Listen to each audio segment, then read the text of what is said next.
Olá,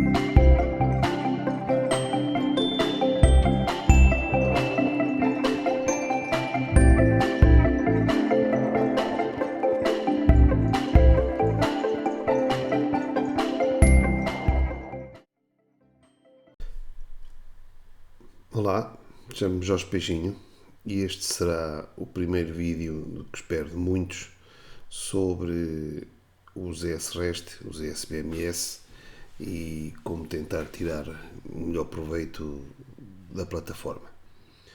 Hoje, como primeiro vídeo, vamos falar de uma coisa básica, que são as unidades de medida, mas que, sendo básica, é de importância extrema na utilização do programa. Começando pelo básico mesmo, eu diria que uma coisa que toda a gente já deve saber, mas as unidades de medida são modelos estabelecidos para medir diferentes grandezas, tais como comprimento, capacidade, massa, tempo e volume. E, como tal, essa lógica deve estar associada aos artigos quando os criamos, de forma a podermos ter resultados corretos em todos os relatórios que fazemos e todos os dados que vamos retirar do programa. No ZSBMS, as unidades estão em tabelas nos produtos e depois temos aqui as unidades.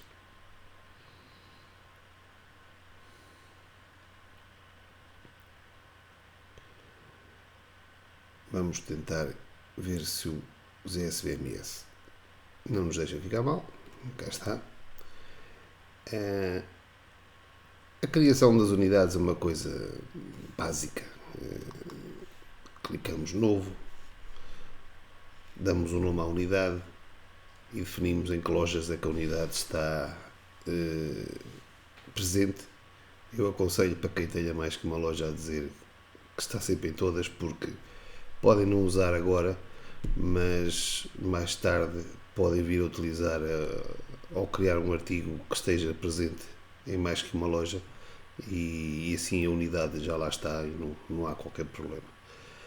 Ao criarmos a unidade, penso que facilmente se percebe que é uma coisa extremamente simples, porque da maneira como o ZSBMS trata deste problema, dando um simples nome no qual não há relação nenhuma entre eles, nada é definido para além do nome que vamos dar à unidade.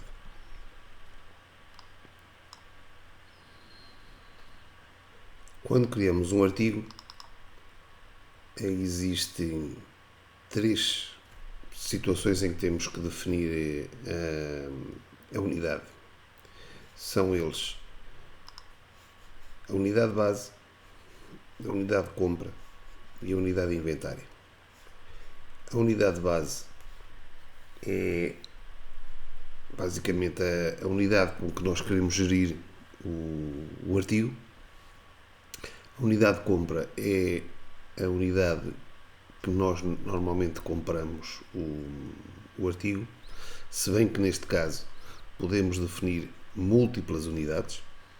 E temos a unidade de inventário, que basicamente é aquela em que nós vamos fazer os nossos inventários. Conforme vão poder ver aqui, quando criamos o artigo, definimos aqui a unidade com que gerimos, aqui com o que compramos e aqui unidade de inventário. Este artigo, sendo um artigo só de venda, em todas as situações será a unidade. Poderá haver eventualmente a situação quando se vende ao quilo, em que nós aqui na unidade base dizemos que é o quilo e aí no front office o programa no campo das unidades apresenta o quilo. Também podemos, às vezes por uma questão mais estética que outra coisa, criar uma unidade chamada dose para que o nome apareça como dose quando aparece nas contas e nas faturas. Mas se aqui formos ver um artigo que é só de compra, podemos verificar que a unidade de compra já é algo importante. Nesta situação, nós vamos poder dizer mais que uma unidade, não aqui, mas portanto aqui define-se aquela que poderá aparecer mais vezes.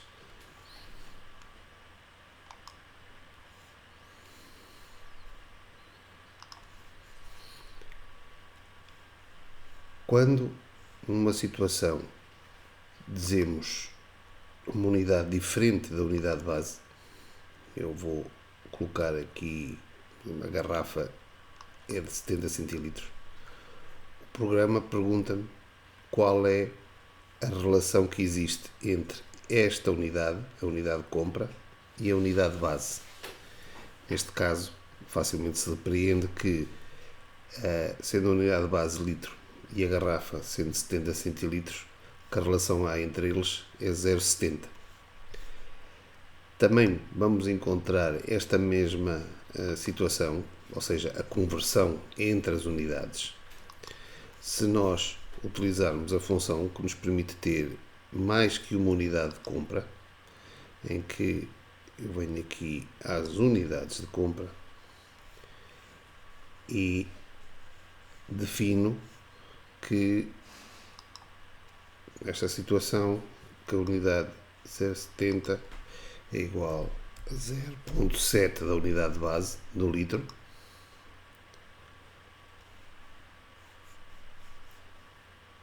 e simplesmente o programa sabe, aqui tem a outra unidade que é 6 vezes as garrafas, no fundo uma caixa, que são 4,2 litros, ou 6 vezes a unidade de 1 litro, que são 6 litros. E assim o programa sabe, quando eu utilizar estas unidades, qual é a relação que existe entre a unidade com que eu estou a lançar e a minha unidade base.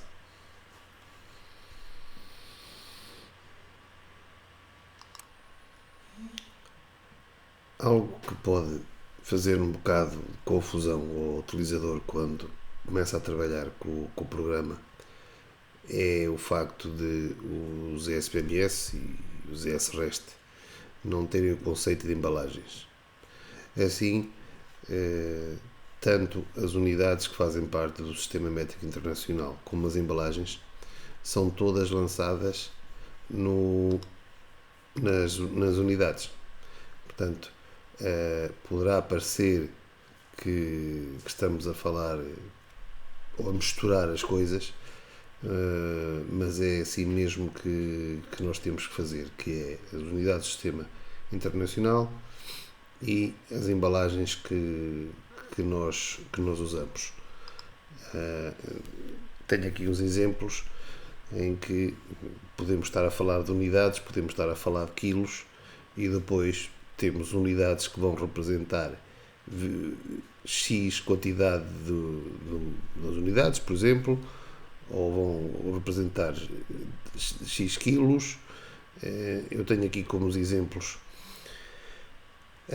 tenho uma unidade, depois tenho aqui uma outra unidade, sendo uma embalagem dizendo que representa 24 unidades, e a relação que vai haver entre elas nós fazemos naquilo que já mostrei mais acima, através dos fatores de conversão, tanto no programa, na ficha do artigo, como, e normalmente é aí que vai ser preciso utilizar, nas unidades de compra, em que nós dizemos determinada unidade, quanto é que representa da outra unidade. Basicamente é isto, mas convém saber e saber utilizar, que é para que as coisas funcionem de uma forma correta.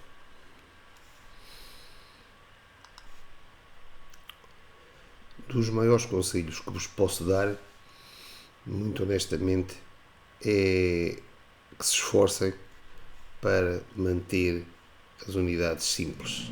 Quando estou a dizer simples, é usar as unidades básicas do sistema internacional, os quilos, os litros, por centilitro eventualmente, e aí até já digo eventualmente, as unidades, como é óbvio, e em princípio tudo o resto se andará à volta das embalagens para facilitar.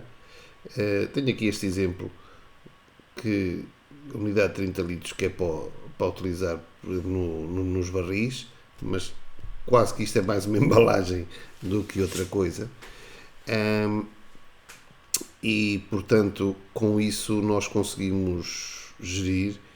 E quando se começa a colocar unidades por tudo e por nada para as coisinhas, mais simples arranjar logo uma unidade diferente, o que vos vai acontecer a determinada altura é que quando vierem à tabela das unidades, ou quando estiverem a criar um artigo em que vão ter que escolher a unidade, vão carregar aqui e vai ter uma lista infindável de unidades para escolherem, e depois o que vai acontecer é que para coisas até semelhantes vão ter uma unidade para uma coisa, vão ter outra unidade para outra, e isso vai criar necessariamente confusão, e a partir da altura que nós começamos a criar confusão nas unidades de medida, começamos a criar também erros, e depois os artigos não vão dar resultados que nós pensamos estão corretos, mas a verdade é que não vão estar corretos. Portanto, tentar ao máximo utilizar o mínimo de unidades de medida para vocês poderem gerir isto de uma forma coerente e simples.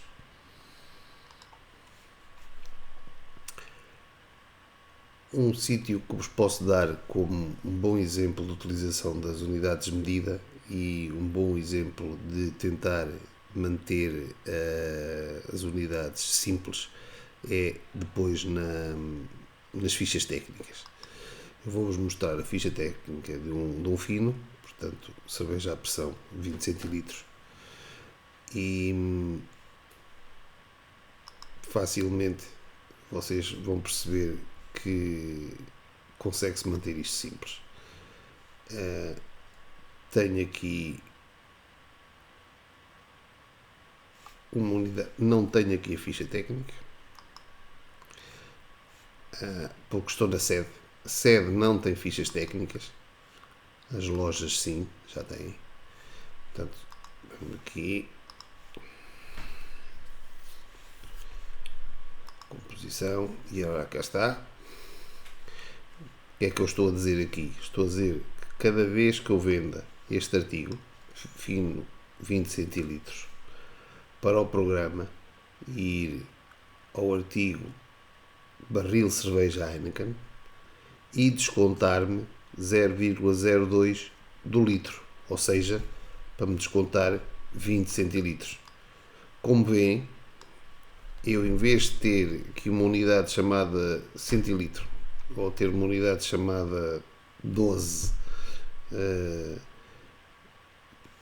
mantendo-me só com a unidade básica do sistema métrico, os litros, consigo perfeitamente definir quanto é que me tem que ser retirado do stock.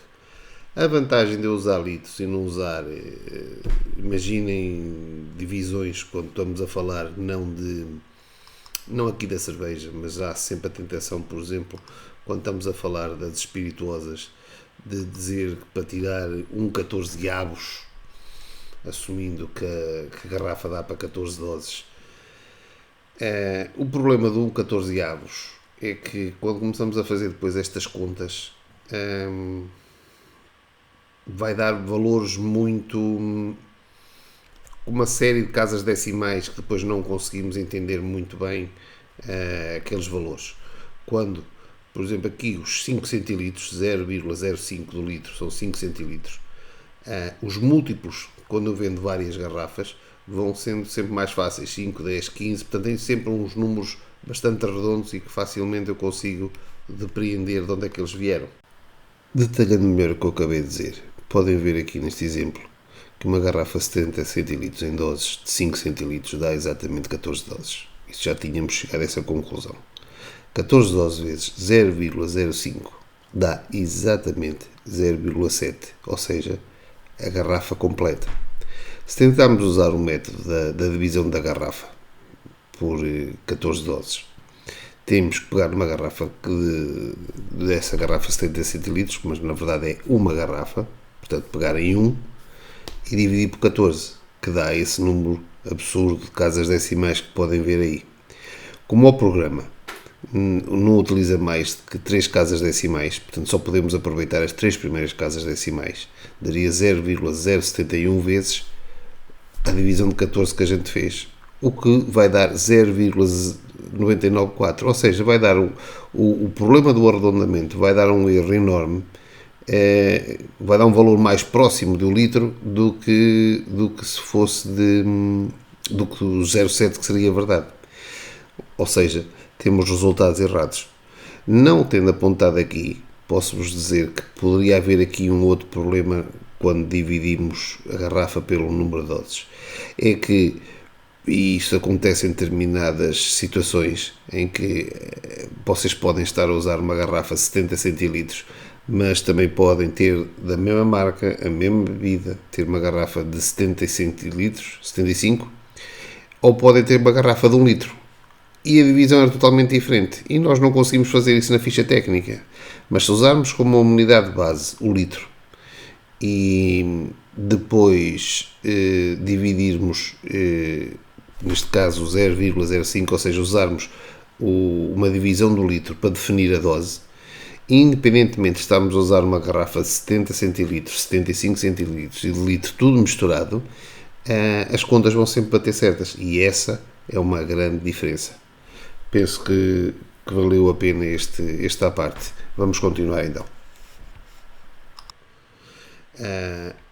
Com isto, penso que ficam com uma ideia bastante precisa de como utilizar as unidades.